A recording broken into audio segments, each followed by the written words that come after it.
Quiero comenzar disculpando la ausencia de Rodrigo Martín, el presidente del Colegio de Médicos, que por un tema de salud que le ha sobrevenido en estos últimos días no ha podido, esperaba recuperarse para estar hoy con nosotros, pero he estado hablando con él a lo largo de la mañana y al final no es nada grave, pero es algo que le impide estar aquí con nosotros.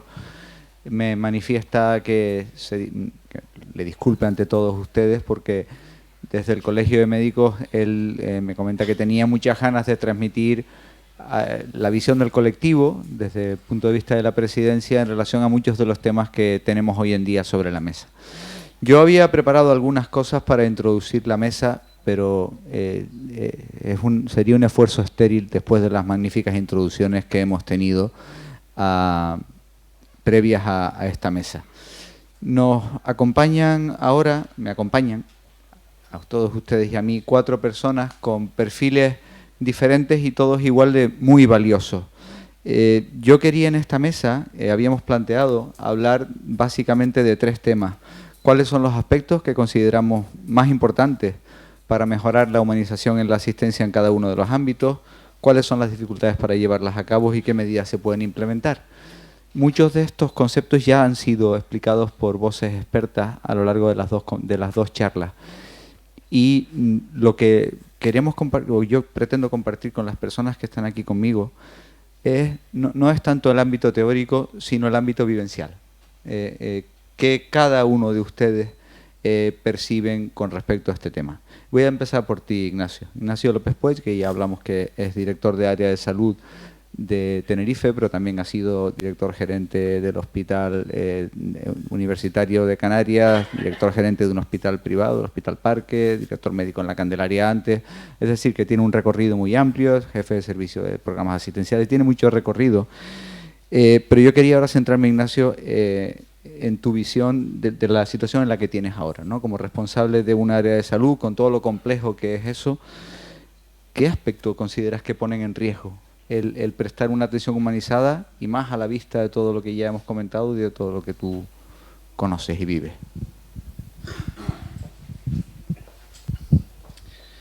A ver, yo creo que se ha comentado en las charlas anteriores lo que es los conceptos más clásicos de la humanización de la asistencia, ¿no? De respeto, dignidad, intimidad, a la que tienen derecho los usuarios del sistema sanitario. Y eso que no lo estamos cumpliendo, porque si volvemos al ejemplo de la silla, hemos pasado de que lo más valioso sea la silla para hablar con el paciente a que uno acude a una consulta y a veces no le ve la cara al facultativo, sino está oculta detrás de una pantalla de ordenador donde tiene que recoger la historia clínica. El obstáculo más importante ahora mismo, desde luego, es el tiempo, es la falta de profesionales, la dedicación a la que pueda tener los profesionales sanitarios con los usuarios, pero yo creo que debemos de ir un poquito más allá. Decía Michael Porter, en el año 88, creo que es catedrático de la Escuela de Negocios de Harvard y uno de los poppers de la gestión, ¿no? Y decía que cualquier empresa lo que tiene que hacer es aportar valor en sus actuaciones. En la asistencia sanitaria no estamos para hacer ecografías o para hacer consultas, estamos para prestar una atención y obtener resultados en salud en los ciudadanos. Pero la concepción de estos resultados en salud puede ser muy diferente. Desde el punto de vista sanitario, pueden ser años de vida ganados, ajustados por calidad, retraso en la mortalidad, cualquier indicador de los que existen, o menores infecciones en la atención. Pero probablemente el usuario tiene otros conceptos de resultados distintos a los nuestros. Y a él le puede preocupar, pues laboralmente, cómo se va a encontrar después de una intervención quirúrgica, si va a poder seguir haciendo deporte, cómo van a ser sus relaciones sexuales posteriormente, si va a tener problemas de micción en una intervención de próstata, otras cosas les pueden preocupar más relacionadas con calidad de vida que los puros resultados científico-técnicos. Y esos resultados que le interesan al paciente tenemos que contemplarlos. Existen dos tipos de indicadores que se pueden medir: los resultados reportados por el paciente y la experiencia del paciente a lo largo de su proceso asistencial. Y esto hay sistemas de hacer encuestas, de obtener esos resultados, y esto lo tenemos que incorporar a la práctica diaria. Y tenemos que conocer de nuestros usuarios, cuando se diseña un proceso asistencial, tenemos que darle voz a los usuarios, y siempre se nos llena la boca a los responsables sanitarios de el paciente es el centro del sistema, pero luego no le damos voz cuando diseñamos los procesos asistenciales. Toda la actividad sanitaria, en general, está orientada a obtener mayor producción y a la comodidad de los profesionales, tanto médicos, enfermeras, auxiliares. Y esto hay que darle un poquito una vuelta, y hay que saber las asociaciones de pacientes qué piensan sobre su proceso de atención a la diabetes, y cuando les hacemos ir a 7 consultas diferentes en 7 días diferentes del mes, y cómo viven ellos eso, y que nos ayuden a diseñar cómo se les va a dar la atención. Y eso es humanización de la asistencia también. Yo lo comentaba por introducir un concepto un poco diferente. Pero ¿consideras entonces que la dificultad para tener buenos indicadores, el que quizás el sistema se centre mucho en los profesionales y no... ¿Esas son las dificultades que tú percibes, o crees que hay algunas más de tipo organizativo que estén limitando el prestar una atención humanizada? Vamos a ver. El hacer esperar a un paciente durante una semana para ser atendido por el médico de atención primaria y 6 meses para recibir una consulta especializada, si es derivado, más otros 3 meses para la prueba complementaria, más otros 1 año y medio para ser intervenido quirúrgicamente. Si estamos en esa situación, poco podemos hablar de humanización de la asistencia. Las estructuras físicas que tenemos tampoco facilitan esa humanización. Se reclaman, y muchos hospitales nuevos ya están contemplando las habitaciones individuales, que podríamos discutir porque tienen problemas también, ¿no? Y yo no he visto muchas estadísticas sobre accidentes que se producen precisamente por estar solos los pacientes, que a veces se evitan estando acompañados por otro usuario. La mentalidad de los propios profesionales, sintiéndose un poco dioses, tampoco facilita la humanización de la asistencia. La tipología de los estudiantes de medicina que nos están llegando, o de enfermería, me da igual, yo creo que le debíamos de dar una vuelta también. El exigirles un 13,7 para entrar en la facultad, ¿eso es lo que necesitamos? ¿O necesitamos otro tipo de actitudes de nuestros profesionales? Son tantos los aspectos. Iremos repartiendo y luego te preguntaré por qué propuestas o qué cosas crees que se estén haciendo. Javier, tú que eres médico preventivista, que trabajas como jefe de servicio de la unidad de calidad del hospital universitario, que en tu ámbito de actuación tienes participar en el diseño y muchas veces en el rediseño de todas aquellas estructuras administrativas, funcionales, incluso físicas, en aras a conseguir un plan de mejora continua, ¿no? Todo este tipo de cosas de las que hablamos, seguro que rozas o te metes dentro de problemas que tienen que ver con la humanización. ¿Con qué dificultades te ves a la hora de hacer este tipo de planteamientos para mejorar la calidad, esa palabra tan gorda, ¿no?, pero que tiene tantas acepciones, tantas aristas? ¿Con qué dificultades te ves a la hora de trabajar en esto, de interaccionar con el resto del servicio del hospital, con la dirección del hospital? Bueno, muchas gracias. Antes que nada, como estoy aquí ahora, agradecer a San Juan de Dios y a Mémora el que me permitan estar aquí en esta jornada que es muy de mi agrado. y la dificultad, después, ya lo comentaste, de seguir hablando de humanización con las ponencias que hemos tenido y con don Ignacio, que ha comentado alguna cosa que también iba a decir yo. Más allá de eso, yo la visión que traía es la que tú has adelantado, la de calidólogo, que es a lo que me dedico el 85-90% del día.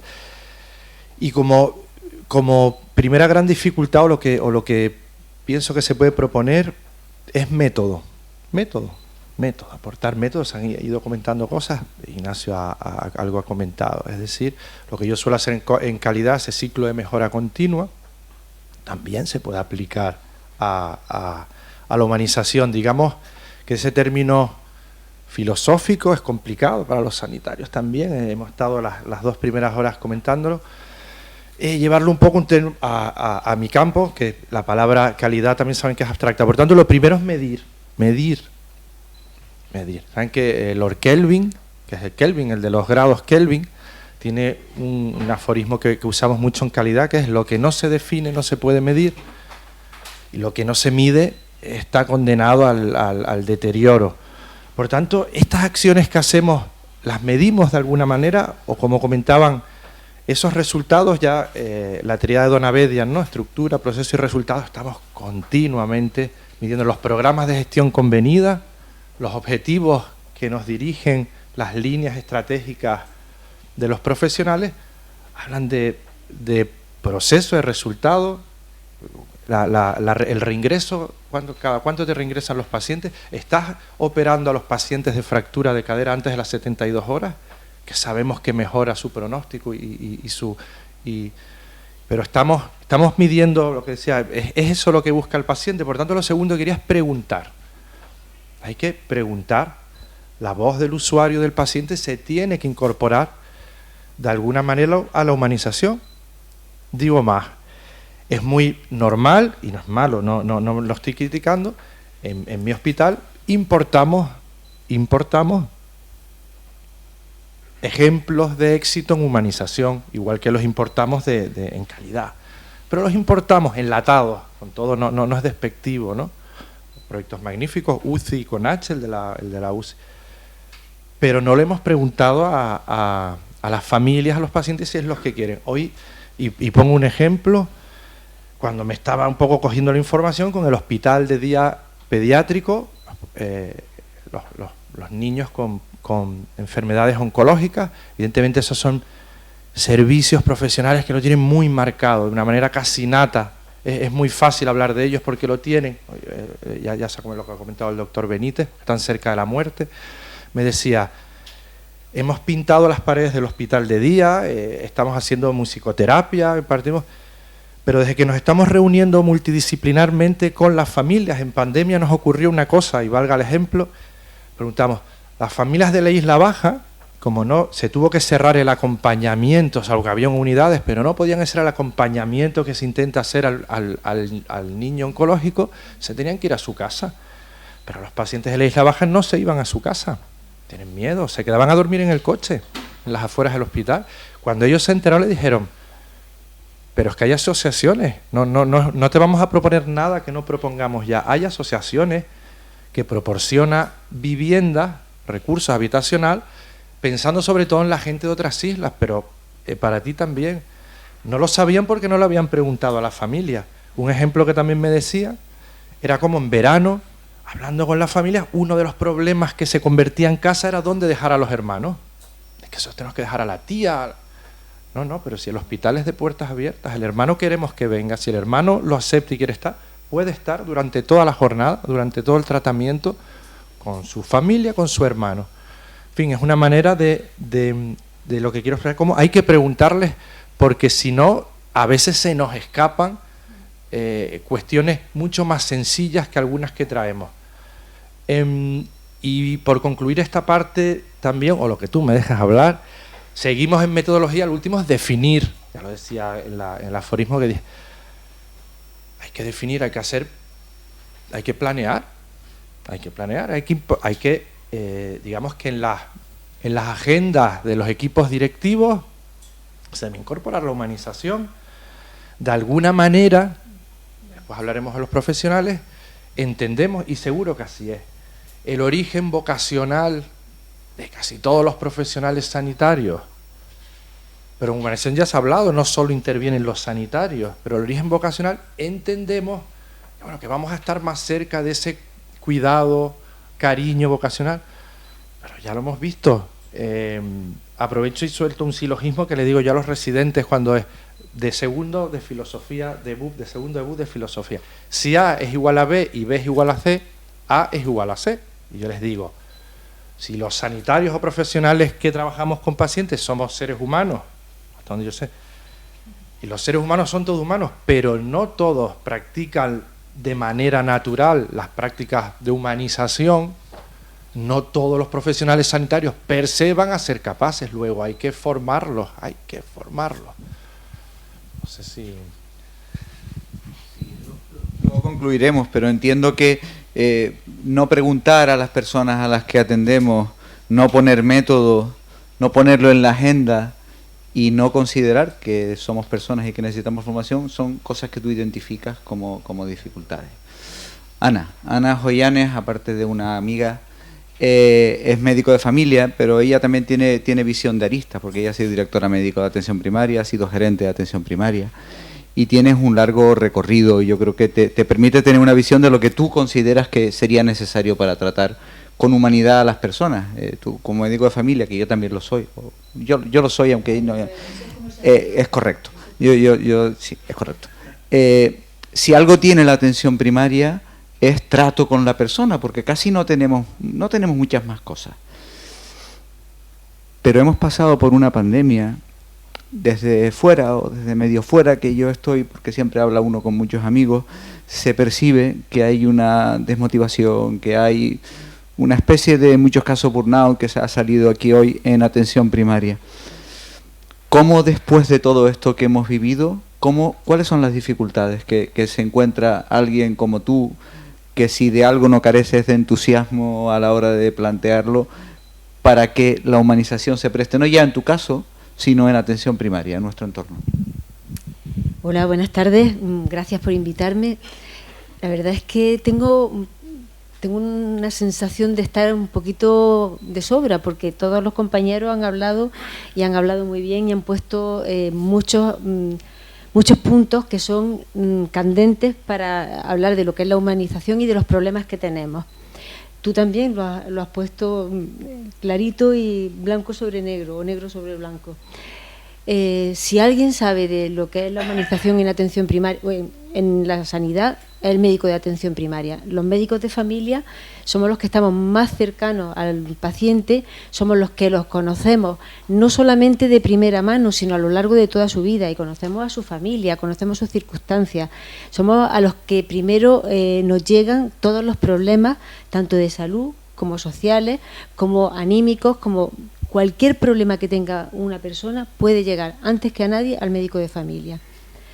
Siempre hemos tenido la grandísima herramienta que es la cercanía, el contacto, la comunicación, la capacidad de poder estar al mismo nivel. Lo que comentaba antes Miguel Ángel, que luego ha recogido Ignacio, de verte en la silla, verte en la cama. Nosotros nos vemos cara a cara, en la misma distancia, salvo cuando evidentemente tenemos que atender a alguien que está malito en la cama y no puede ser de otra manera, ¿no? Pero somos muy cercanos, tenemos esa capacidad de conexión, esa capacidad de empatía con nuestros pacientes, porque lo llevamos, por decirlo así, en el ADN. Somos los médicos que vamos a ser más humanos, o vamos a tener más trato con la parte más espiritual, más anímica, más humana de la persona.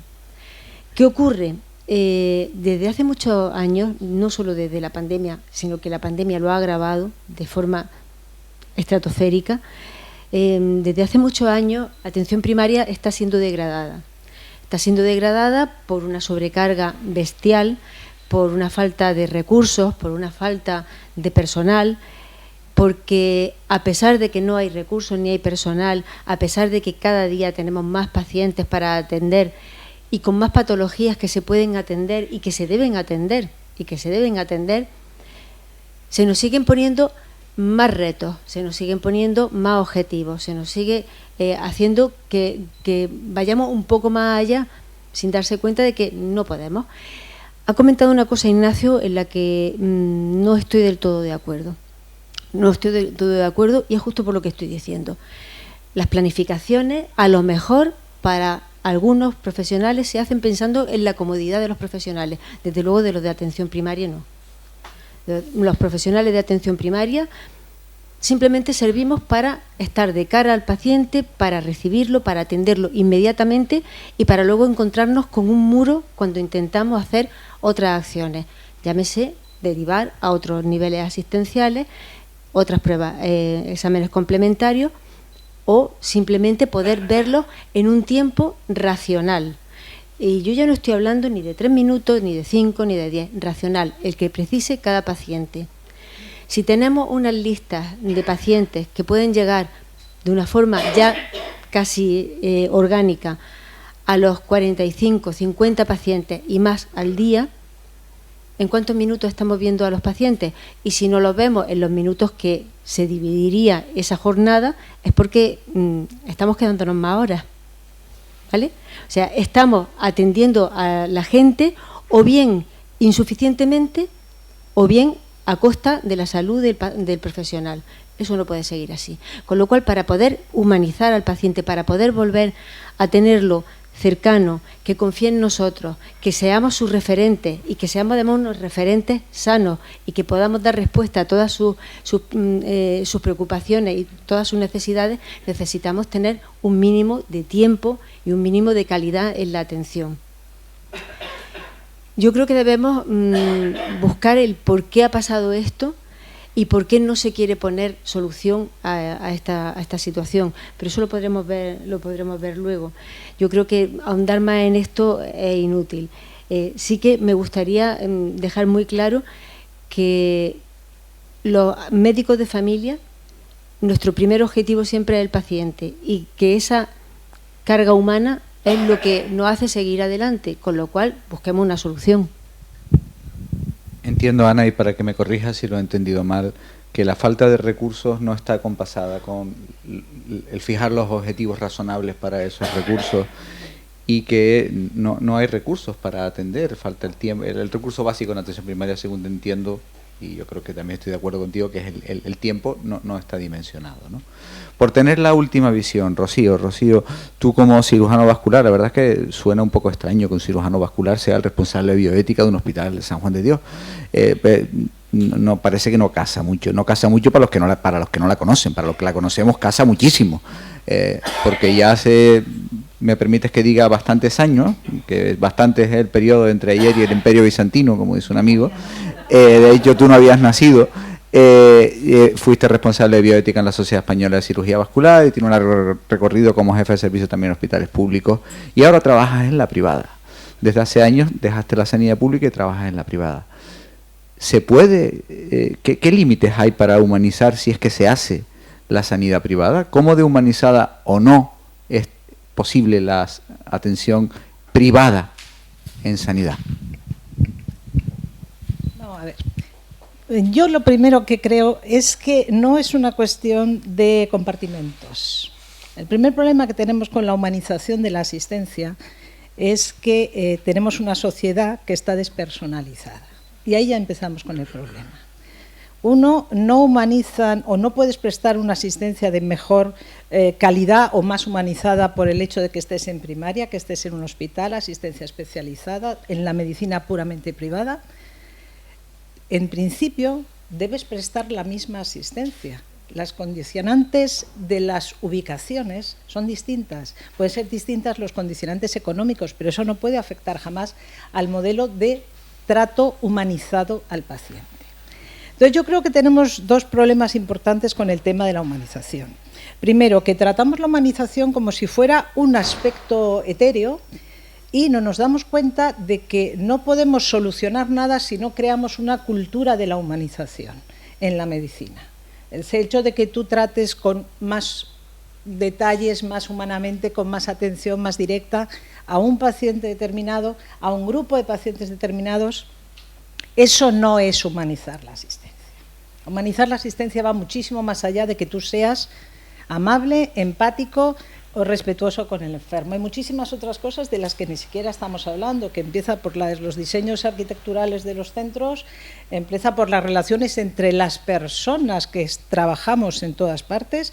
Personas son los pacientes, personas son las familias, personas son las enfermeras, personas son los celadores, personas son los camareros de la cafetería, personas sois los directores, los gerentes, incluso los políticos, sois personas.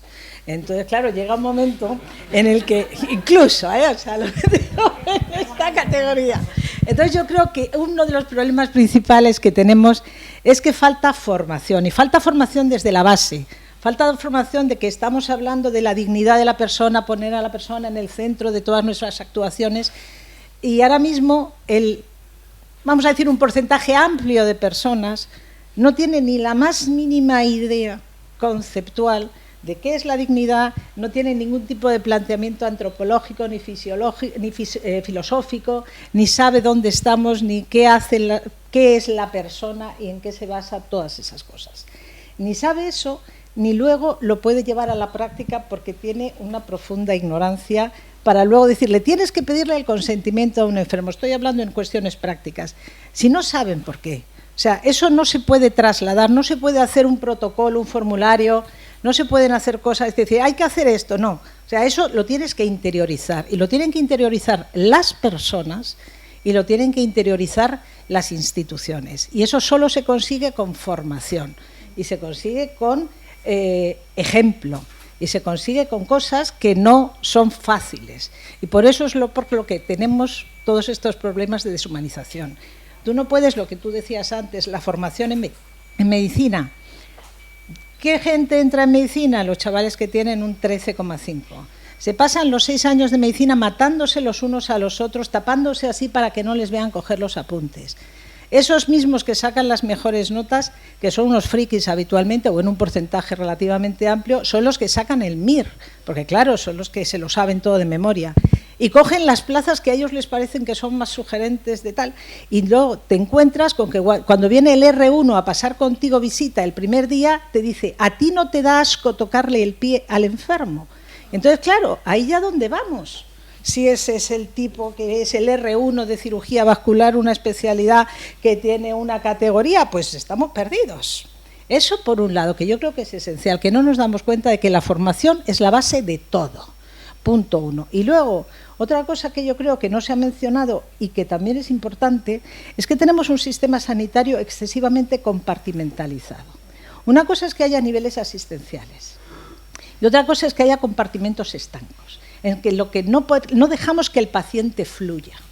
Y lo que tienen que fluir son los pacientes, porque si nosotros, como profesionales sanitarios, el objetivo básico de nuestra actividad, de hecho, como profesionales tenemos un fin último que trasciende a la actividad de cada uno de nosotros, que es el beneficio del paciente y la asistencia y el tratar las enfermedades, que no curarlas, tratarlas.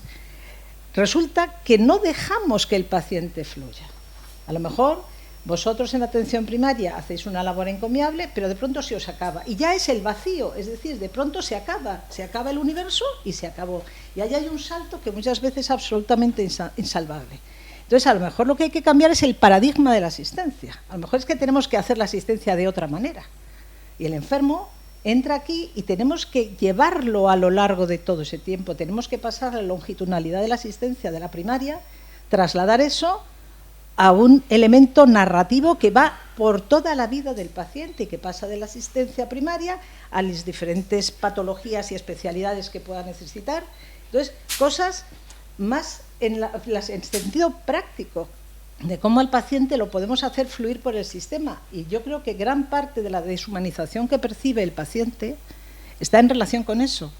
Voy aquí y de pronto me dicen que no, es que usted no es mío. ¿Cómo que no es mío? Esto no es de mi especialidad. Mire, me duele el pie. No, esto como no tiene usted una trombosis venosa ya no es mío. No es mío, no. Al paciente le duele el pie. Habrá que buscar la solución. Y yo creo que ahí es donde a lo mejor tenemos que buscar fórmulas para cambiar, que eso sí humanizaría el sistema. Eso sí humanizaría el sistema.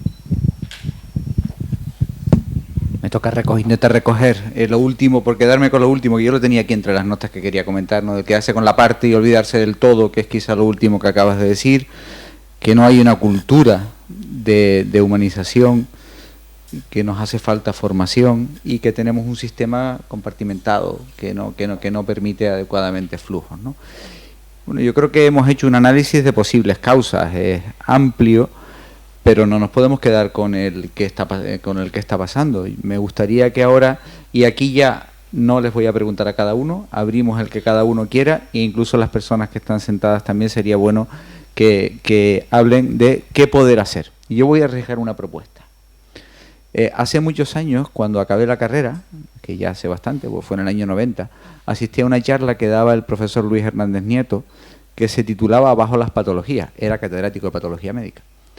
Y llamó la atención y hizo una disertación muy bonita en la que decía que eso de hablar de patología es un disparate, porque patología es el estudio de las enfermedades.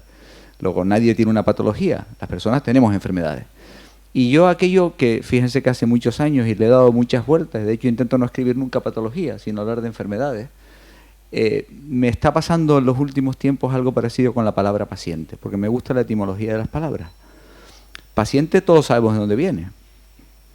Y yo a veces pienso aquello de, Señor, dame paciencia, pero dámela ya. Es que yo no quiero ser paciente. Si yo estoy enfermo, lo que quiero es que me atiendan. A mí no me pidas paciencia. Y cada vez me duele más la palabra. Tengo una guerra personal con la palabra paciente. Yo insisto en que hablemos de personas. Persona enferma, persona con dificultades, persona... Y yo me veo escribiendo paciente. Lo digo porque todos ustedes han dicho paciente, pero yo también lo digo, pero hago el esfuerzo de no usar esa palabra, porque las palabras marcan lo que está pasando. Entonces, mi primera propuesta para humanizar desde grano pequeño es: dejemos de hablar de pacientes, pensemos en personas, porque eso no cosifica a la persona que está enferma. Cuando todos decimos he atendido a 35 pacientes o a 50 pacientes, no es lo mismo que decir hoy han pasado por mí 50 personas a las que no he podido atender, sean pacientes o impacientes. Entonces, dicho esto, que lo tenía dentro y quería soltarlo, les dejo primero la palabra a las personas que están en la mesa y al resto que quieran hablar de qué hacemos. Hagamos pequeñas propuestas que nos puedan servir. A mí me gustaría hacer una pequeñísima propuesta también en relación a todo lo que... Mira, lo que has dicho, lo del paciente y el impaciente, una anécdota. Un paciente mío, y digo con todas las de la ley, un paciente mío, cuando entró en mi consulta me dijo: doctora, siendo de su cupo, se comprende perfectamente la palabra paciente. Y es que yo lo hago esperar mucho tiempo en la sala de espera, porque me tomo mi tiempo para ver a todos. Así que, bueno, a partir de ahora serán personas pacientes, con paciencia. Bien, me ha gustado mucho una cosa que ha comentado ella, y es que la cercanía, el que me da asco tocar un pie. Desde hace mucho tiempo me he ido dando cuenta de que las nuevas generaciones tocan siempre a los pacientes o a las personas enfermas o no, porque hay algunos que no están enfermos, siempre con guantes. Hay que explorar el abdomen con guantes, hay que explorar un oído con guantes, hay que explorar todo con guantes. Con la pandemia ha sido muchísimo peor. La pandemia ha venido a empeorarlo todo de forma notable. No solamente los tenemos alejados, porque primero no podían entrar libremente en los centros porque los teníamos protegidos para que no se nos contagiaran, luego no podían entrar más que una sola persona, ahora los tenemos sentados a distancia, que las personas mayores intentan acercar la silla y dicen no, las tenemos sentados a distancia, sino que ya los guantes son para todo. Yo estoy en contra de ello, por dos motivos. Uno, ecológico, porque está gastando un plástico que luego va a contaminar. Pero el más importante para mí como médico y como médico de familia es porque no toco al paciente, no toco a la persona. Las personas necesitamos cercanía, las personas necesitamos ser tocadas. Hay personas que no, evidentemente, pero en general, Miguel Ángel lo ha dicho muy bien, una mano que te coja en un momento en que lo necesitas es mejor que toda una tanda de quimioterapia y que el mejor medicamento del mundo. Entonces, yo reivindico el volver a tocar a las personas sin guantes. Evidentemente, no voy a hacer un tacto rectal sin guantes, evidentemente que no. Me los pondré cuando sea necesario, pero mientras pueda voy a tocar a las personas, pies incluidos, sin guantes, porque luego me voy a lavar. Tanto cuando me pongo guantes como cuando no me los pongo. Después me voy a lavar, no pasa nada, no es una cuestión de higiene, es una cuestión ya de cercanía y de humanidad. Mis pacientes lo agradecen, estoy segura porque lo noto y porque además siempre he tenido esa costumbre de tocar. También hablaban de la distancia terapéutica, es algo que nos han enseñado. Hay que tener una distancia terapéutica, ¿vale? Yo no voy a ser ni mejor ni peor médico por compadecerme con mis pacientes, por tocar a mis pacientes, por darle un abrazo a mis pacientes. De verdad, bueno, insisto, mis personas. De verdad que no he tenido a nadie que me haya dado un abrazo o que yo se lo haya dado, que me haya tratado con menos respeto que aquel que ha estado sentado a distancia. Y de hecho, yo ya en contra de las normas que está viendo ahora, ya los tengo otra vez sentados delante de mi mesa lo más cerca posible. O voy y me siento al lado de ellos en la camilla. Y se lo enseño a los alumnos y se lo enseño a quien quiera escucharme. Creo que eso es algo que es pequeño, es una cosa pequeñita, porque a lo mejor lo más importante no es eso, eso es una cosita que puede ayudar. Pienso que es muy importante lo de los flujos de las personas por todos los sistemas, el no poner esas barreras que estamos poniendo continuamente, burocráticas, de consultas, de citas, de que no saben a dónde dirigirse. Pero tocar creo que es importante, la cercanía creo que es importante, y decirle a una persona, mira, te quiero, ¿por qué no? Son personas que sienten y que se pueden pueden mejorar simplemente con ese gesto que es tan pequeño y que no cuesta nada.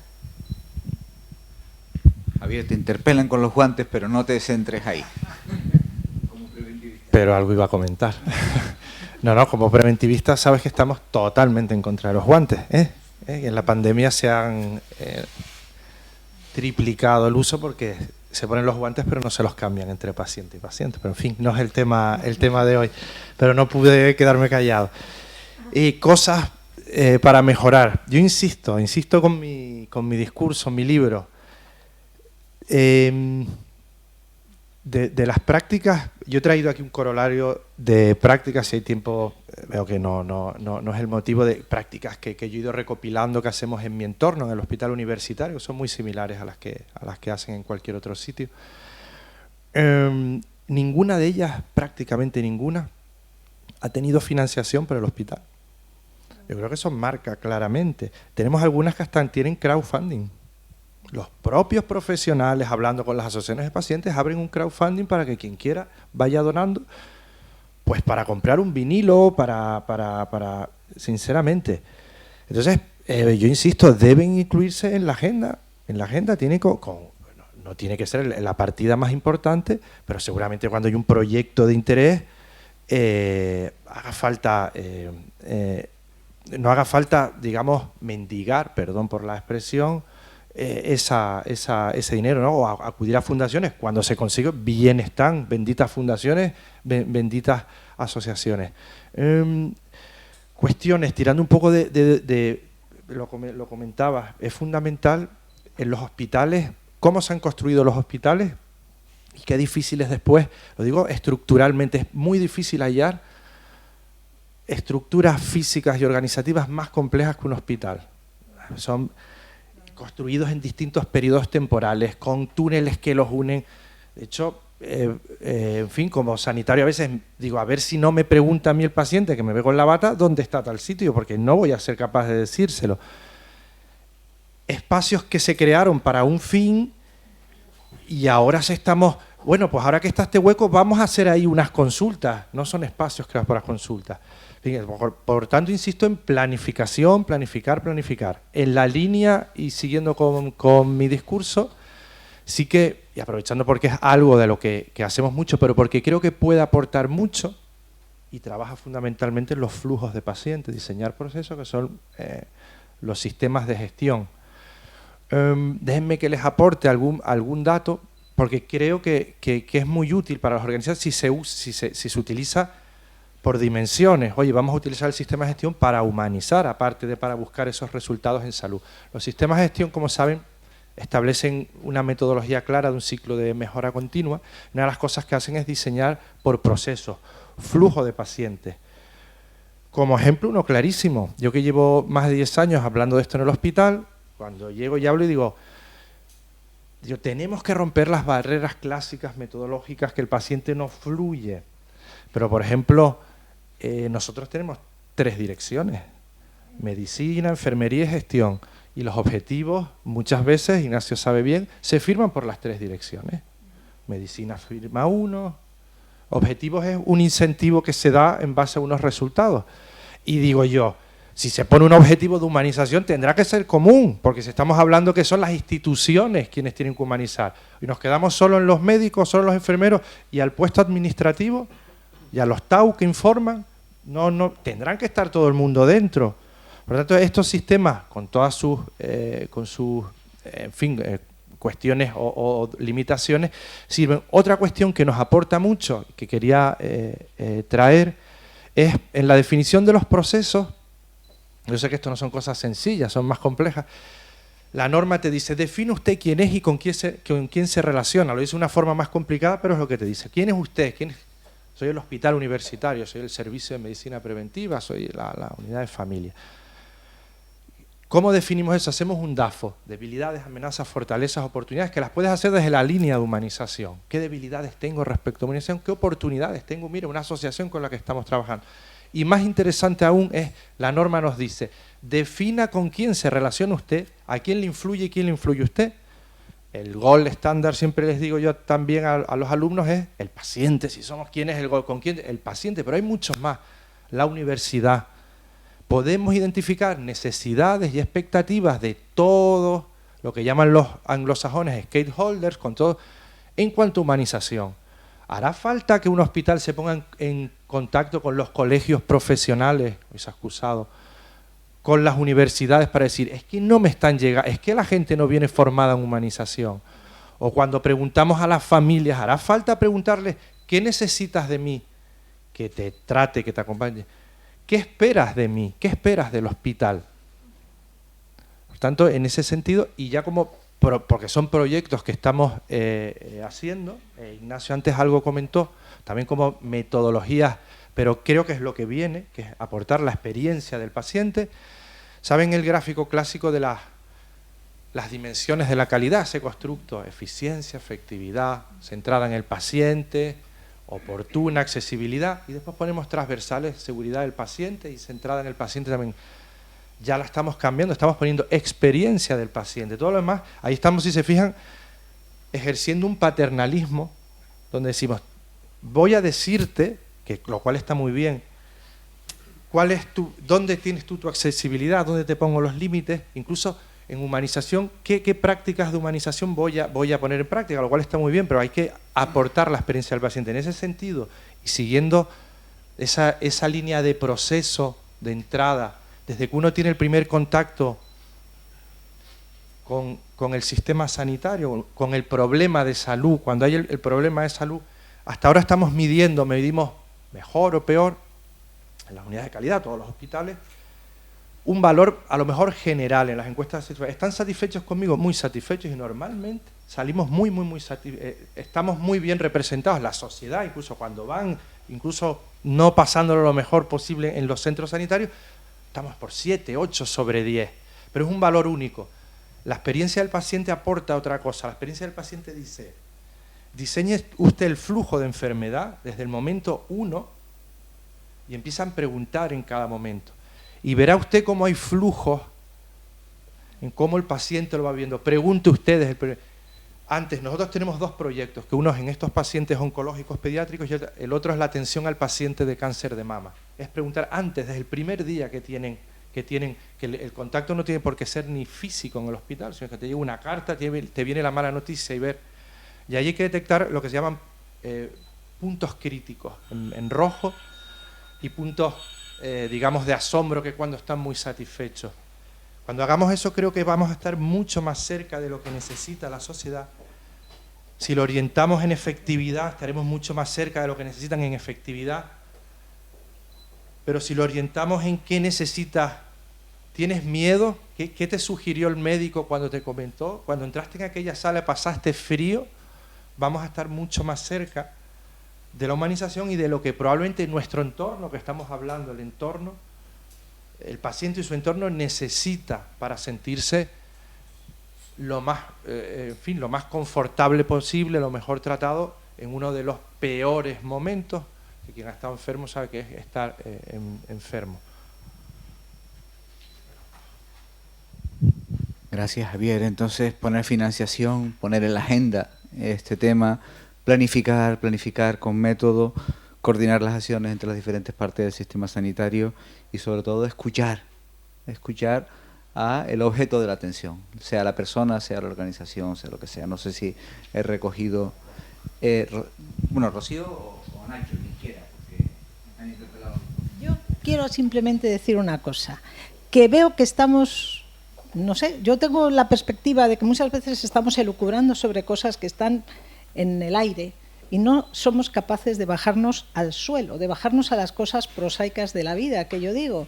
Entonces, estamos buscando fórmulas mágicas de humanizar un funcionamiento de un sistema sanitario y resulta que somos incapaces de entender que cuando un paciente está mal o llega al hospital porque le pasa algo, le coge el teléfono una señorita a la que maldito lo que le importa, lo que le cuenta al enfermo, que es incapaz de entender nada y que es incapaz de decirle al paciente, mire, vamos a hacer esto, mejor vaya por este otro sitio, ya sé que no hay cita, pero como usted me cuenta esta circunstancia, vamos a buscarle una solución. Entonces, eso desde la consulta del ambulatorio hasta la consulta del superespecialista.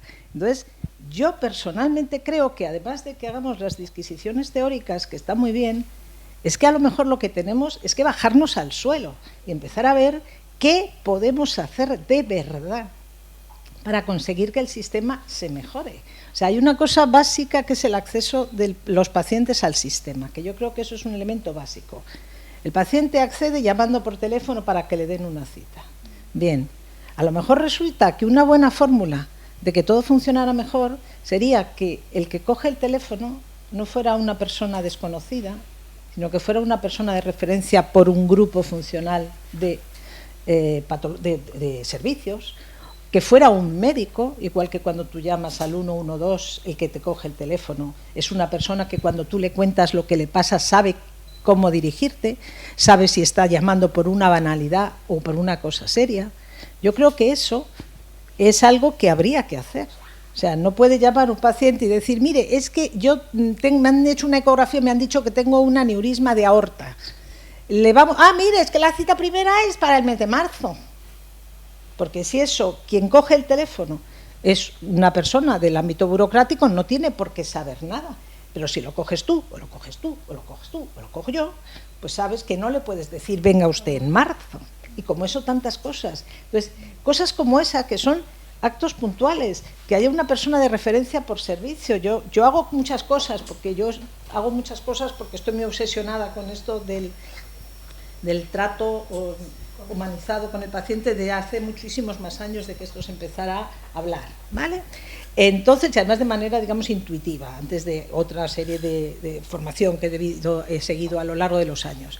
Entonces, yo tengo personas de referencia para todos los pacientes que tienen un teléfono, que el paciente les manda un WhatsApp, que sabemos cómo se llaman los pacientes, y no soy un médico de familia, soy un, entre comillas, superespecialista.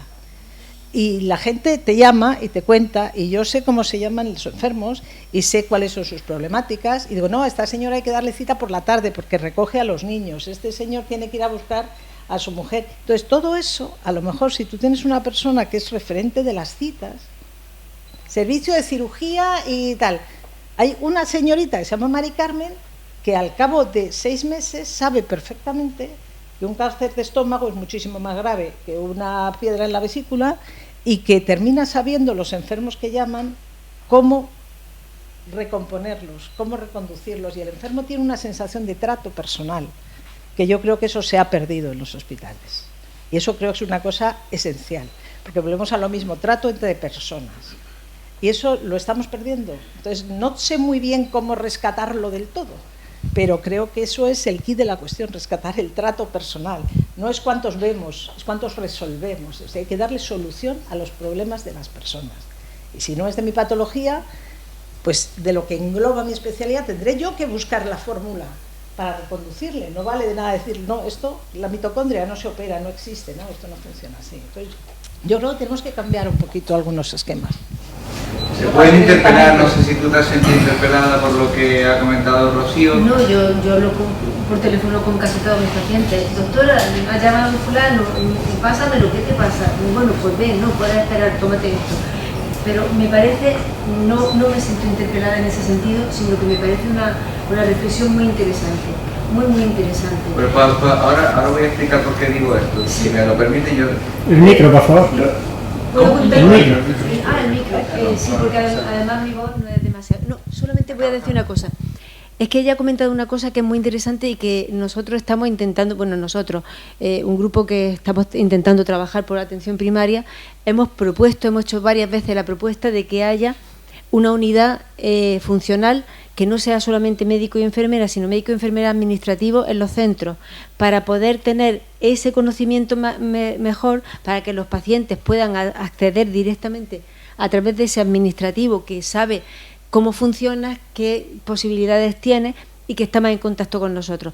Eso lo hemos puesto en la palestra, no nos ha contestado nadie. Creo que lo están pilotando en un centro en Las Palmas. Bueno, por algo se empieza, ¿no? No, la interpelación viene porque yo estoy personalmente muy de acuerdo en lo que tú estás diciendo, Rocío, pero hasta donde yo he vivido eso se inventó, se llamaba atención primaria. Se llamaba atención primaria, que eran los profesionales que estamos al lado de las personas que tienen los problemas de salud, pero no se nos permitía, y me temo que 20 años después sigue, o 20 y pico desde que yo hice esto, se sigue sin permitir que se pueda desde atención primaria llamar al hospital que sea y decirle de trato tú a tú, oye, tengo una persona con un aneurisma de aorta, no me dé cita dentro de 3 meses ni pasado mañana. Es esa transversalidad que tú estás diciendo, que eso... Claro, es que eso se inventó hace muchos años, pero decía Ana antes, y yo temo estar de acuerdo contigo, que se está degradando, y se ha degradado mucho la atención primaria, porque los que nos creímos eso de atención primaria, y por ahí está sentado alguien que tiene mucha culpa de que yo me lo creyera, el que hoy es mi jefe, y que también es médico de familia, nos lo creímos porque ese es el valor que puede dar atención primaria, pero nos cortaron la línea de comunicación.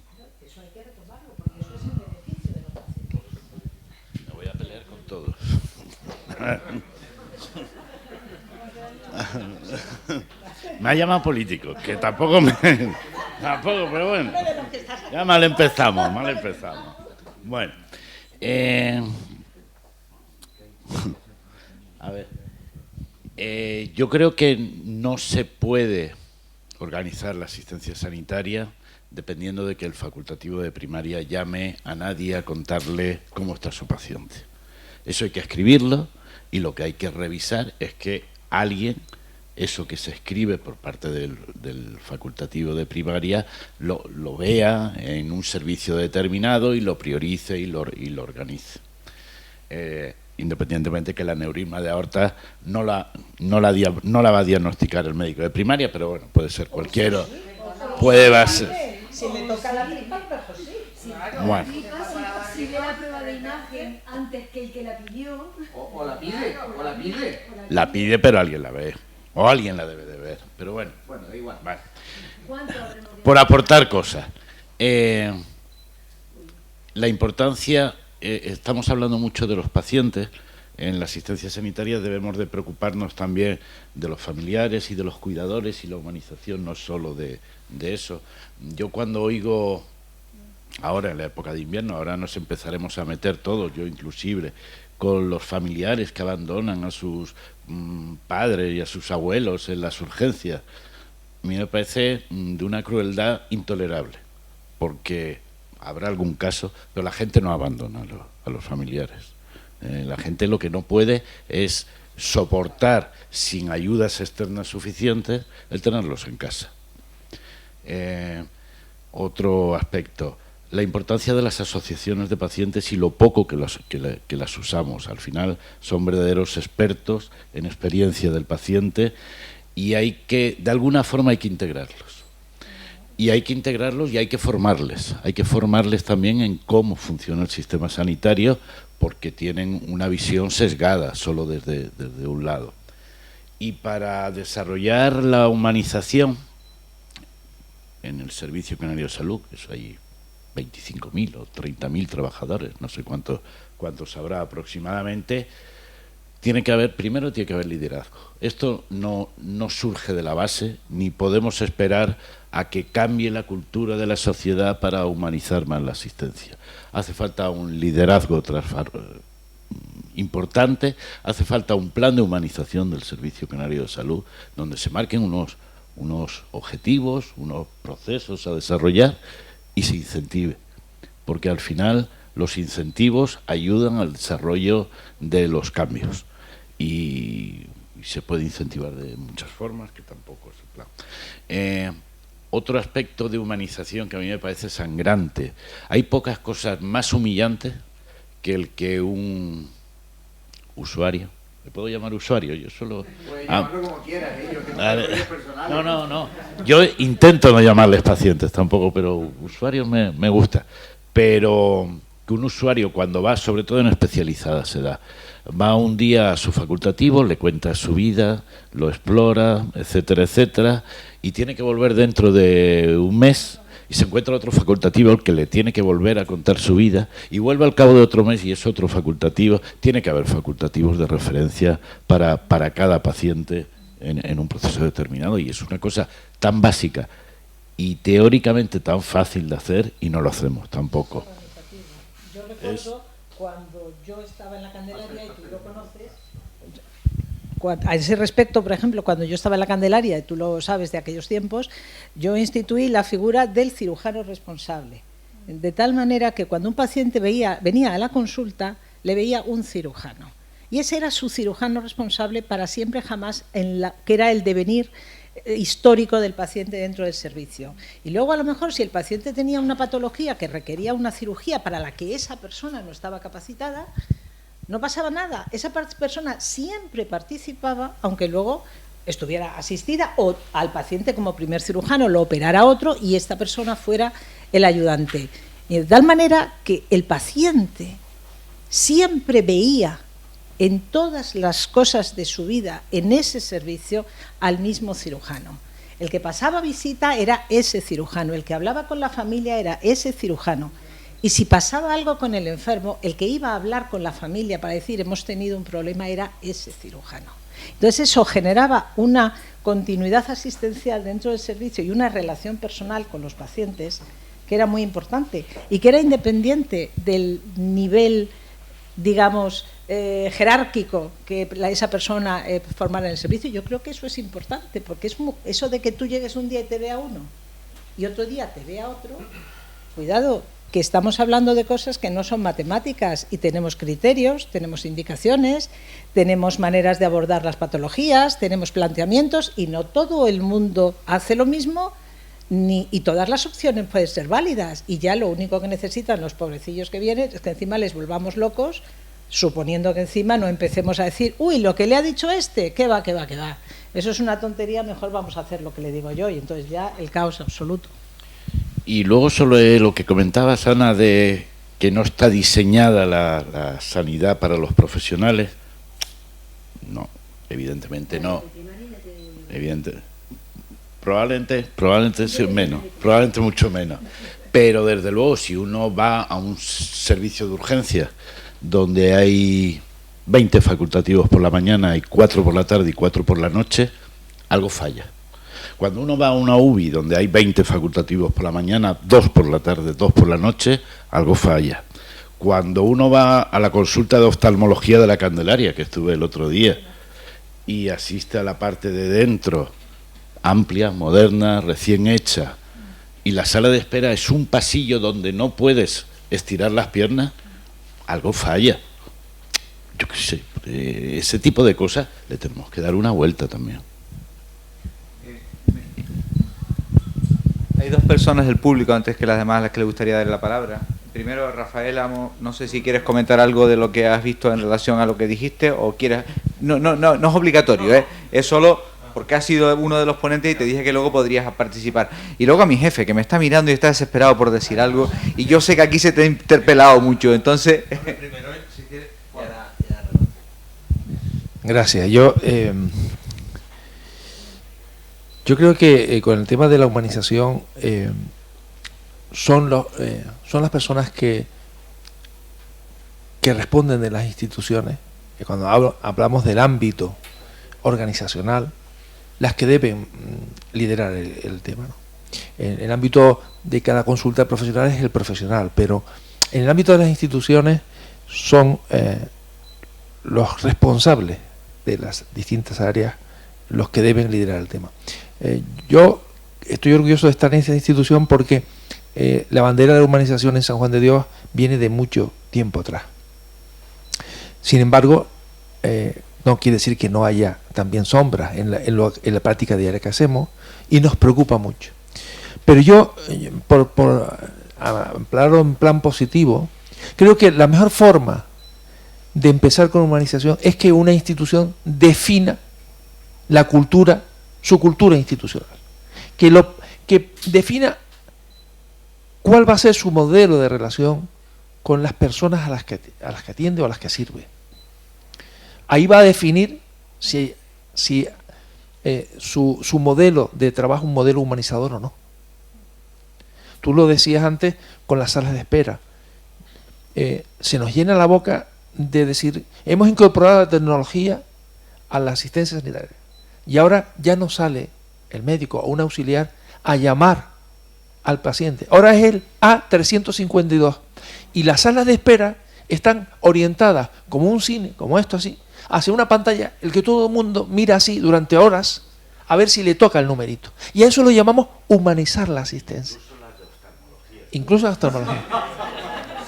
Entonces, hay cosas que después se nos llena la boca diciendo, hemos digitalizado la asistencia sanitaria. Pero, ¿le has preguntado a las personas que atienden lo incómodo que es estar mirando, no hablando con la persona que tienes en la sala de espera al lado, que estás allí, aprovechas para hablar, que muchas veces se cuentan los problemas, como se los cuentan al vecino, oye, pues estoy en la sala de espera. No, tengo que estar pendiente de la tele a ver si me toca a mí el número. O sea, pero eso define nuestra cultura. Yo me acuerdo, en nuestra institución también se nos dijo, objetivo plural, tienen que poner en la sala de espera sistema de llamadas anónimo. Yo digo, me niego. ¿Cómo que te vas a negar? Me niego a hacer eso. Eso va en contra de la humanización. Tuve una buena bronca con mi jefe en ese sentido. Pero llega a más todo esto de la asistencia, porque si tú no tienes definida la cultura dentro de para las personas que sirve, no lo vas a poder hacer nunca. No está en tu cuadro de mando. Tú no sabes, tú vas a hacer cosas, vas a hacer procesos, vas a poner estructuras, vas a medir resultados. Pero ¿y la cultura institucional? La cultura institucional es la que te permite que una persona que llega a un centro que desconoce, pueda existir alguien en la puerta que le diga, ¿le puedo ayudar? Es que le ponemos unos tótem para que marque su DNI y tal, y sepa, y viene un viejito que no sabe ni, es la primera vez que, y le quiere enfrentar a una máquina que le va a llevar por el sistema. No, es que a lo mejor nosotros para el año que viene, ahora tenemos una persona por la mañana que orienta a las personas que entran por la puerta para ver lo que necesitan y facilitarles. Pues el año que viene vamos a presupuestar una persona por la tarde para que haga lo mismo. Porque es de las cosas que los usuarios, cuando medimos los niveles de satisfacción y las cosas, más valoran. Oye, estuve en el hospital y qué bien, nada más llegar, alguien me orientó y me dijo, me ahorro un montón de tiempo. Eso es la cultura.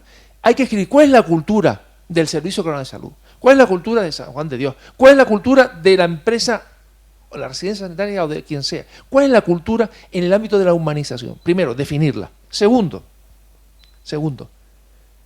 los profesionales.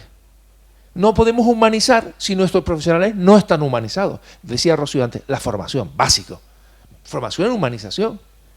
Si nuestra gente se incorpora, no viene de fábrica ya humanizada, y las facultades no son el mejor sitio para humanizar porque te enseñan patologías, te enseñan enfermedades, te enseñan procesos, pero no se habla de humanización. Entonces, formación. Nosotros tenemos una cosa que se hace en esta institución que yo creo que es válida, es la acogida. Cuando entra un profesional a trabajar aquí, bien sea de enfermería, bien sea médico, la dirección lo acoge, lo entrevista, y si entra a formar parte del trabajo, le presenta sus compañeros el hospital y las unidades. Y le dice cómo es la cultura de esta institución, cuáles son los principios y valores de esta institución, lo primero. Después lo acompaña en su puesto de trabajo. ¿Cuántos? Yo trabajé muchos años en la sanidad pública, ya espero no incorporarme, pero muchos años trabajé. Ahí nadie me dijo, ven que te acompaño y te presento al hospital. Entran trabajadores anónimos todos los días por la puerta y salen. No saben ni quién es su jefe, su director, su gerente, no conocen las unidades. Y lo que aprenden es, como decía, voy por el pasillo y que nadie me pregunte, miro para arriba, para abajo, para donde sea, con tal de que nadie me fije la mirada y me pregunte porque está perdido. Se deshumanizan los hospitales porque lo que hacemos es evitar al paciente. Entonces, definir las culturas, formar a los trabajadores y después cuidar a los trabajadores. Cuidarlos. Si no cuidamos a los trabajadores, que son los que van a humanizar, porque no humanizan las instituciones, humanizan a las personas, ¿cómo vamos a hacerlo? Antes, no sé quién fue el que lo dijo en la mesa, dijo, hay que conocer al paciente, sus cosas, no sé si fue Rocío o fue Ana, no recuerdo, que dijo, conocer sus singularidades. Nosotros aquí, pues la persona que estaba atrás, no sé, ya se fue, Vanessa, que es la coordinadora de enfermería, es la que gestiona en una parte de los recursos humanos de enfermería. Y cuando todos hemos tenido, ahora en estos últimos años, crisis de enfermeras, porque se nos van, tienes que buscar soluciones para enfermería. Y le dice, hay que cubrir un puesto. Claro, hay unos programas informáticos que te cubren turnos, ¿no? Pero ella dice, no, fulana no, porque fulana no puede venir de tarde, porque esta tiene niños, porque se sabe la vida de las personas que contrata y sabe cuáles son sus problemáticas para poderles ofrecer turnos de trabajo que vengan a desarrollar. Eso también es importante. Hay que cuidar a la persona que cuida. Si no, ¿qué ejemplo estamos dando en humanización? Entonces, yo creo que por proponer cosas en positivo es definir la cultura de la institución que tenemos. ¿Qué acciones humanizadoras? ¿Cómo debe ser la asistencia en esta institución, en la de cada uno, que humanice? 2. ¿Cómo se acoge al profesional que va a humanizar? ¿Y cómo se le enseña esa cultura? Y 3. Programas de formación y de cuidado del profesional. Yo creo que ahí es donde empieza la humanización. Porque son esas personas las que van a humanizar. Ni los aparatos, ni las técnicas, ni los procesos humanizan. Si hay personas humanizadas, todo eso se va a dar. Pero si no, todo lo demás estará escrito en procesos asistenciales y en desarrollos muy bonitos en un roadmap, pero no humanizan. Bueno, ahora te dejo que... En tu caso no hace falta que recopile que lo has hecho. Bueno, yo creo que esta mesa es infinita, quiero decir que puede darse hasta el infinito, porque igual que estas circunstancias son ahora, se pueden dar las siguientes dentro de 20 años de otra manera distinta. Entonces, la humanización es un proceso, porque es un proceso de humanos, es un proceso de trato con humanos. Yo simplemente 2 experiencias de investigación en otro ámbito, pero que ayudan mucho. Nosotros, por diversas razones, en la cátedra trabajamos con centros sociosanitarios. Y yo he dirigido 2 investigaciones de la dignidad subjetiva, es decir, cómo la gente se siente tratada humanamente. Una fue en una residencia y otra incluso grabaron unos vídeos. Y eso ayuda mucho, porque a lo mejor, con todos mis respetos, son todos, no sé, bueno, usuarios de la medicina también serán, pero somos médicos todos los que estamos. Claro, son médicos, pero usuarios alguna vez lo serán, pero mayoritariamente son médicos. Entonces, ayuda mucho saber cómo uno se siente tratado dignamente. ¿Me explico? Tanto el paciente como el médico del cuidado del otro, es decir, la dignidad subjetiva. Porque muchas veces a lo mejor lo hacemos muy objetivamente, yo el primero, que para eso soy filósofo de arriba abajo, ¿no? Pero la dignidad subjetiva, preguntar al otro cómo quiere ser tratado, eso tanto no sé si ayuda o desayuda, pero no sé, a mí se me ocurre. Javier lo comentó. Sí, se ha comentado un poco, sí. Yo pienso que ha sido una mesa espectacular y una jornada espectacular. Se han dicho muchísimas cosas y a cuál mejor, por así decirlo, a cuál más ha enriquecido, ¿no? Yo quiero hacer una reflexión, pequeña, ¿eh? No sé si bien estructurado o no, lo intentaré, ¿no? Yo pienso que estamos en una crisis de la sociedad en su conjunto. Y estamos en un momento, yo creo y espero, de tránsito hacia una sociedad mejor. Espero que sea así, ¿no? Pero hay una crisis de una sociedad que va enloquecida, de una sociedad que tiene poco tiempo para reflexionar y para pensar, que se agotan los elementos del tipo que sean en muy poco tiempo. Hoy estamos preocupados por no sé qué, pero al cabo de 2 días ya no nos acordamos y aparece otra cosa. Y nadie presta atención a las comas con una cierta profundidad y para poder sacar algún tipo de reflexión que conduzca a unas actitudes diferentes. Esto afecta muchísimo a la gente joven. Ya no hablemos, porque esto lo he dicho toda la vida, cómo se accede a la universidad y en este caso a lo que hemos hecho nosotros, a los médicos de enfermería. Es de vergüenza. Los más empollones, que no quiere decir que tengan ni las aptitudes ni las cualidades humanas para poder hacer lo que luego necesitarán. Que esto afecta, y lo has dicho tú perfectamente, a cómo se estructuran los hospitales y cómo se estructura, porque pienso que hay una crisis de modelo en su conjunto, porque ha perdido, no sé cómo y de qué manera y por qué tanto, el trabajo de la atención primaria se ha devaluado. La gente no quiere ir a la atención primaria y para mí es el factor común que hace de... Es que me sale en catalán, no sé cómo decirlo, ¿no? Que hace de referencia para el ciudadano. Y que luego ya lo envía al especialista, pero vuelve y es el referente. Yo me acuerdo de pequeño, y ahora haré un símil que quizá no venga a cuento, pero lo digo, ¿no? Yo me acuerdo de pequeño, yo tenía, no sé, 10 años. El doctor Rivas, en casa, teníamos 4 hermanos, el tercero hizo una meningitis. En casa estaba llorando todo el mundo, ¿no? Vino a casa. ¿Cómo se hacía entonces? Lo cogió mi madre al pequeño, que tenía 5 o 6 años, yo tenía 5 años, le hizo la punción lumbar, yo estaba delante, veía cómo caían las gotas y le puso antibiótico. La verdad es que lo curó, pero el doctor Rivas era el elemento al cual acudía toda la familia cuando tenía algún problema. Se acabó esto, no sé por qué. ¿Qué ha pasado con la primaria? Todo el mundo quiere ir a la especializada porque me imagino que da más glamour y la realidad es de que la visión holística que necesita cualquier paciente se acaba. La gente mira el pie y si además me dices que les da manía tocar el pie, ya no hablemos. Pero mira el pie, no. La persona en su conjunto habrá que mirarla. La primaria tiene un papel muy importante. No sé qué ha pasado con la primaria. Pero eso no sé si os pasa aquí, pero pasa en Cataluña y ahora que viajo por toda España en todos los sitios. Ya no hablemos en la Comunidad de Madrid. ¿Pero qué pasa? ¿Qué pasa, no? Por lo tanto, para mí estamos en una crisis social.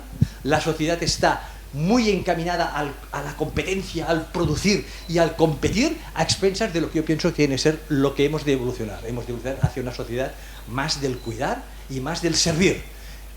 Al final todos vamos a necesitar cuidados, al final necesitamos cuando nacemos y a lo largo de la vida y sobre todo al punto final, que la razón de ser de la Fundación Mémora tiene que ver con el final de la vida. Me ha encantado lo que ha dicho el doctor Benítez, que el punto final significa el punto final de una trayectoria que es la vida. Fijaros que Mémora pone, Mémora Fundación, comprometidos con la vida porque es el punto final. Habrá que enseñar que no todo es fracaso cuando la gente se muere. Se vive como se ha muerto, he fracasado como médico o como enfermera. No, señor. Esta persona tiene que morir y se morirá y lo único que hay que es ayudarlo, ¿no? Yo pienso que estamos en una crisis social que claramente también se traduce en una crisis de modelo sanitario. Y esto lo dije la última vez que estuvimos aquí. Y seguramente es imprescindible que la parte de los responsables políticos del país entiendan que hay que proteger el estado del bienestar. Señores, faltan recursos en sanidad. Nos guste o no, faltan recursos.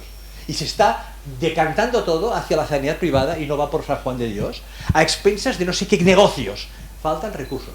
Es la parte que probablemente que más valora la gente, aparte de las pensiones, me imagino yo, que es tener recursos y tener protección sanitaria.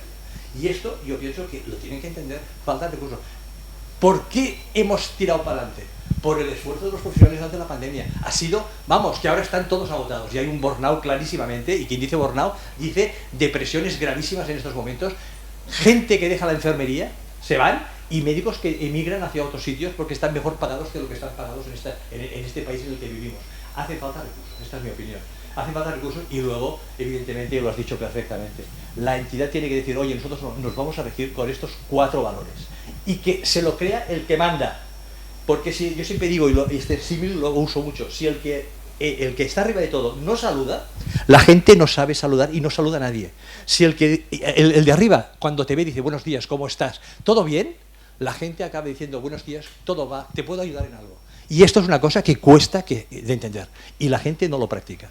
Por lo tanto, coincido plenamente en la necesidad de que la entidad, la institución, tenga unos valores. San Juan de Dios los tiene. Pero además, seguramente los perseguís, y seguramente los exigís cuando reclutáis profesionales que, si no tienen pues un mínimo, seguramente luego no van a poder dar de sí en base a lo que se pretende, ¿no?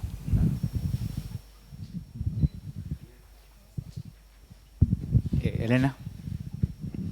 Gracias, Joan Berenguer. Bueno, luego te presenta. Elena Hernández, cirujano torácico. Hola, ¿qué tal? Yo también soy de una super especialidad, digamos. Soy cirujana torácica. Ahora mismo estamos intentando con unas enfermeras de la planta hacer un proyecto de humanización precisamente en la planta. Todavía no tenemos claro si solo para el ámbito de los pacientes de torácica o neumología torácica, que es lo que compartimos. Pero básicamente, yo aprovechando todos los expertos, quería preguntar, o sea, yo asumo la máxima. Si tú practicas una medicina humanizada, porque no hay nada más humano que el acto médico, porque los animales se cuidan, pero no tienen una medicina como nosotros los humanos, no la saben desarrollar. Yo parto de la máxima de que si tú practicas una medicina humanizada, la eficacia va a ser mayor. Por ejemplo, la adherencia al tratamiento. Si yo me conozco los entresijos del paciente, si tardo 10 minutos más en la consulta porque me da igual, porque me está contando cómo cultiva las papas y cómo fue el fin de semana y que si no sé cuándo y no sé qué. No sé cómo se demostraría, y es uno de los problemas que tengo, pero me encantaría saber qué piensa la mesa de si humanizar más mejoraría también la eficacia del acto médico y de la adherencia a los tratamientos, por ejemplo, en ese ejemplo concreto.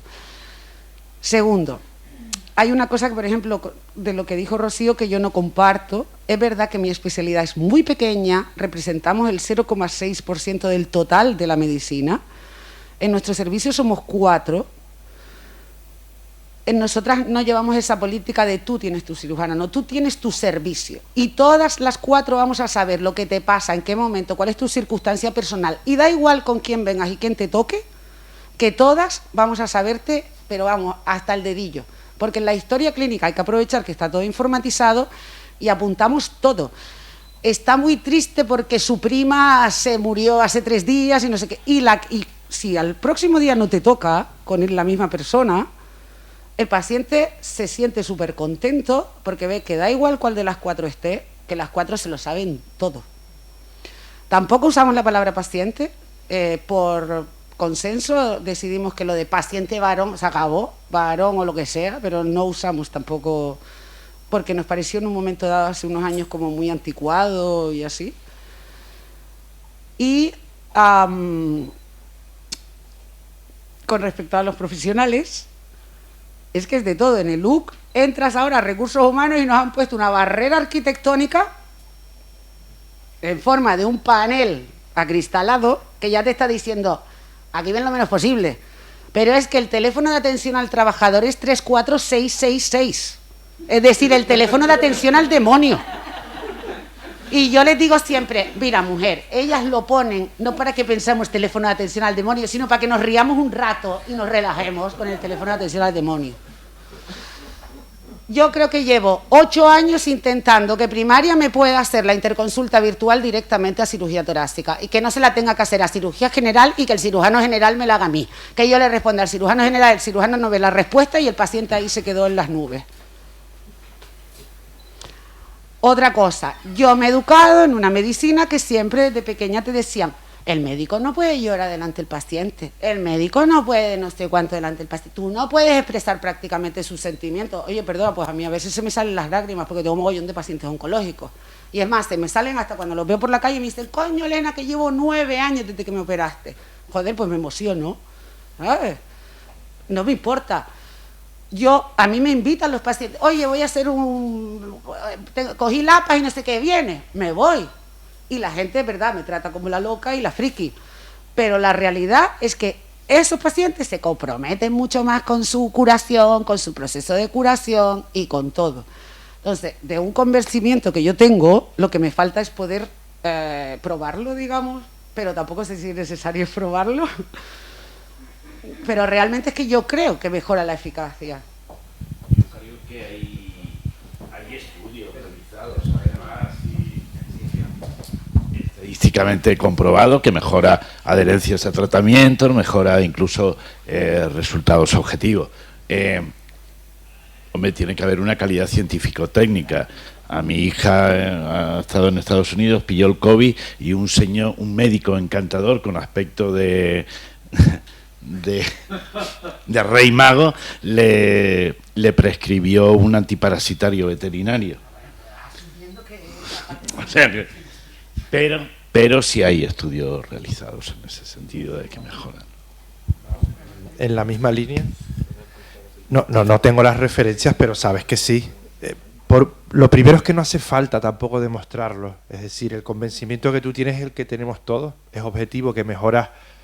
Si tu mensaje lo das así, y iba a decir el paciente, pero ya, y la persona, el usuario, digamos, cree, no es la palabra cree, pero está alineado, vas a mejorar la derecha. Y después,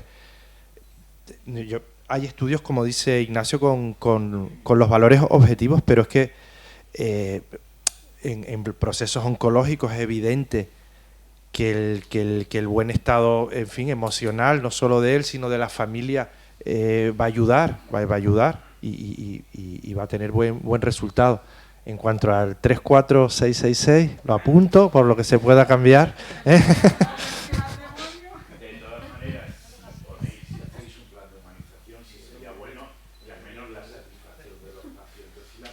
No, lo primero que vamos a empezar es por preguntarles a ellos, igual que cuando lo empecé a pensar, hablé con mi hijo para que me ayudara a pensar qué era ser humano y que nos separa del resto de animales. También lo primero que empezaremos es con los pacientes. Igual el número 3466 es una buena idea si lo cogen y contestan, ¿no? Porque es fácil de recordar. Mónica. Gracias, buenas noches.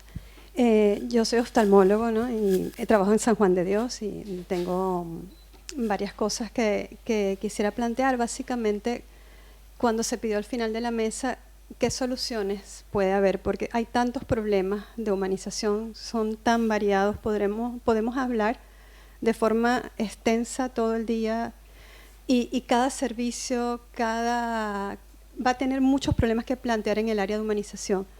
Pero creo que al final hay algo que podemos llevar a la práctica todos, sobre todo los gerentes, las direcciones, los que tienen esas funciones y ese momento en sus manos, que es cambiar variables cuantitativas y sumarle variables cualitativas para analizar, para valorar la eficiencia, la eficacia, la calidad de los servicios de lo que estamos haciendo. En el Servicio Canario de Salud, los medios de comunicación siempre nos dicen que ha bajado un tanto por ciento la lista de espera. Siempre son variables cuantitativas. ¿De qué?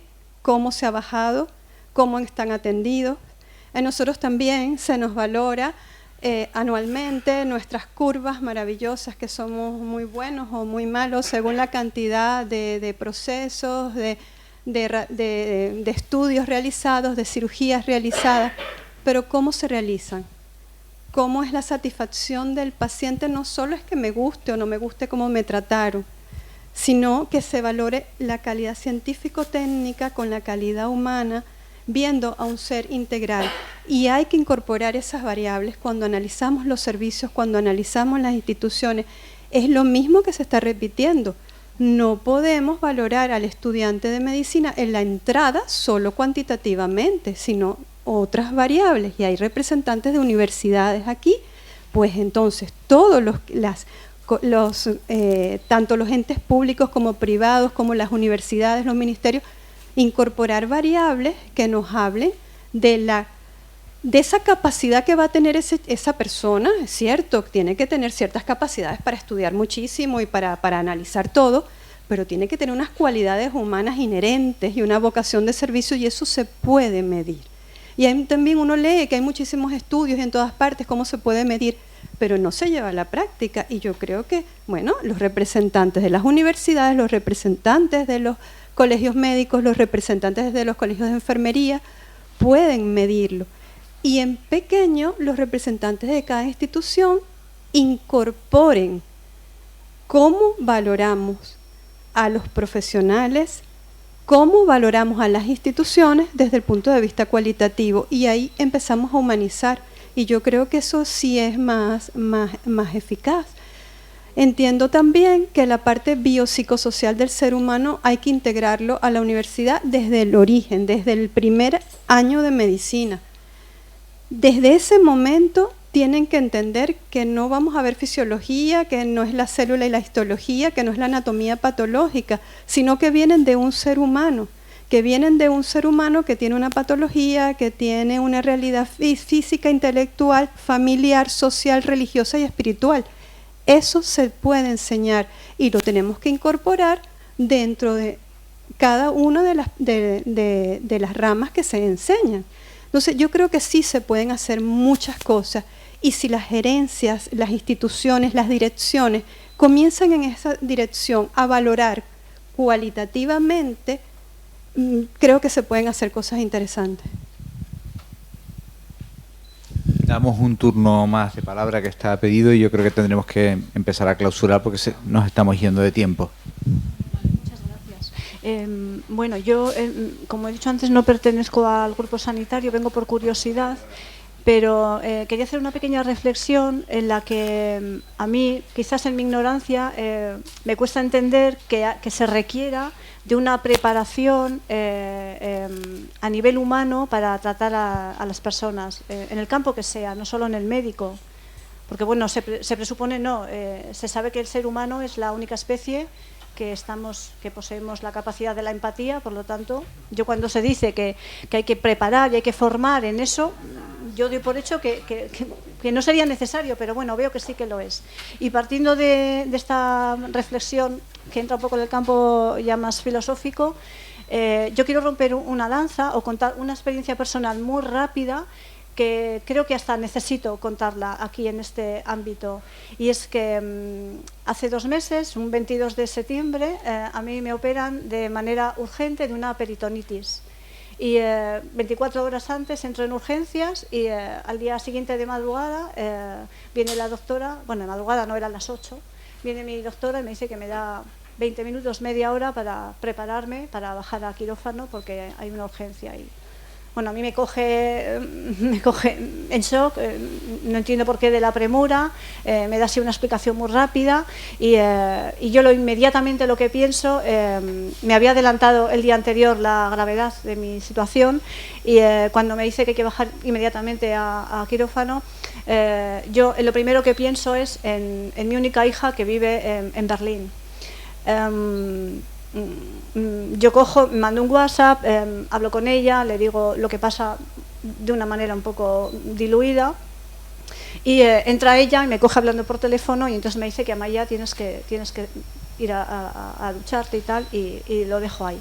Entonces yo bajo abajo a quirófano y voy en un estado de ansiedad brutal. A mí el cortisol me salía por las orejas. Porque yo no tenía miedo al posible problema que me habían pintado en el quirófano. ningún miedo. Pero mi ansiedad extrema se debía a que si me pasaba algo, el disgusto tan inmenso que yo le iba a dar a mi hija, puesto que ya está en la distancia, no daba tiempo a nada, ni a venir, ni a verme, ni a una despedida, ni nada. Entonces yo bajé abajo en un descontrol emocional tremendo. Cuando entro abajo, recuerdo que viene el que era el cirujano, el que me iba a operar, y me habla de la gravedad, de cómo iba a estar la operación, seguido, después vino el anestesista, y aquí viene cuando lo matan. El anestesista, recuerdo que lo primero que hizo fue preguntarme por mi nombre, tratarme por mi nombre, que es, digamos, el primer paso de lo que es la humanización y de la empatía en su sentido más amplio. Me pregunta por mi nombre, me dice qué me pasa, que me ve muy nerviosa, y me empieza a explicar lo que me va a hacer, pero de una manera utilizando incluso el tono de humor, la clave de humor. Entonces, yo ahí me quedo un poco así como sorprendida, en el sentido de que me siento arropada, y máxime cuando yo aquí vivo sola, no tengo familia aquí, y no había tiempo a que nadie viniese. Bueno, tal que yo, en una necesidad de desahogo, cuando me pregunta, le digo que estoy muy preocupada por mi hija, que vive lejos, si me pasa algo, mi hija, ¿cómo se va a enterar? El móvil lo tengo encriptado, se enterará 3 días después, cuando la policía coja el móvil, lo abra, lo descuartice. ¿Y el resumen cuál es?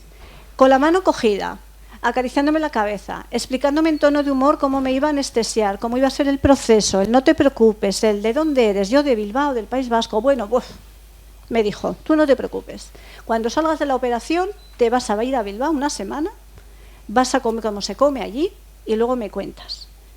Bueno, yo entré dentro con el nivel de ansiedad tan por el suelo, en el sentido de que me había hecho reír. Y yo me fui con la sensación de que no había ningún problema, de que no tenía que tener miedo, hasta el punto que una vez en el quirófano me pasan de la camilla a la camilla de operación, me ponen la vía y él seguía hablándome con una sonrisa y en tono de humor. Entonces yo le digo que tenga cuidado con la cantidad de anestesia que me ponga, que me vaya a poner, que me ponga, porque con lo poco que peso, digo, a ver si realmente me va a mandar para la 4ª dimensión en un exceso de... Digo, vaya. Y entonces yo lo último que recuerdo es eso que dije y su carcajada, la carcajada del anestesista. Ya no recuerdo más hasta que me desperté. Yo no solo me quedo con ese trato que me dio el anestesista, sino que le tengo tanta gratitud hasta el extremo que prometo que yo me despierto todos los días desde ese día y la primera imagen que tengo es la de él.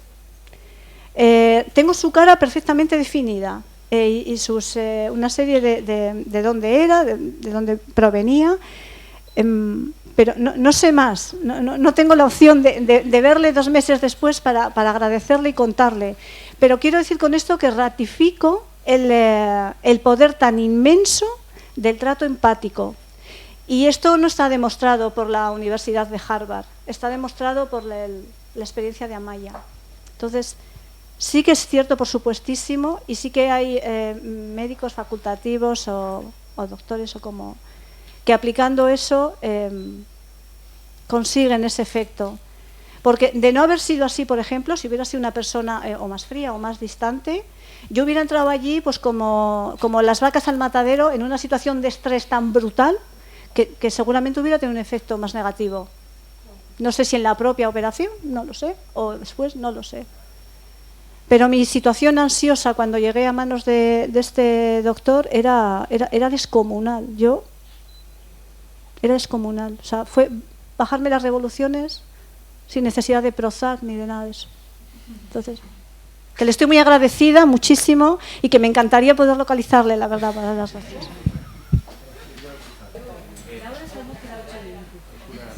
Bueno, gracias Ana, Javier, Rocío y Nacho por haber compartido este tiempo con nosotros. Le doy la palabra a Joan Berenguer y a Juan de León para que clausuren esta jornada.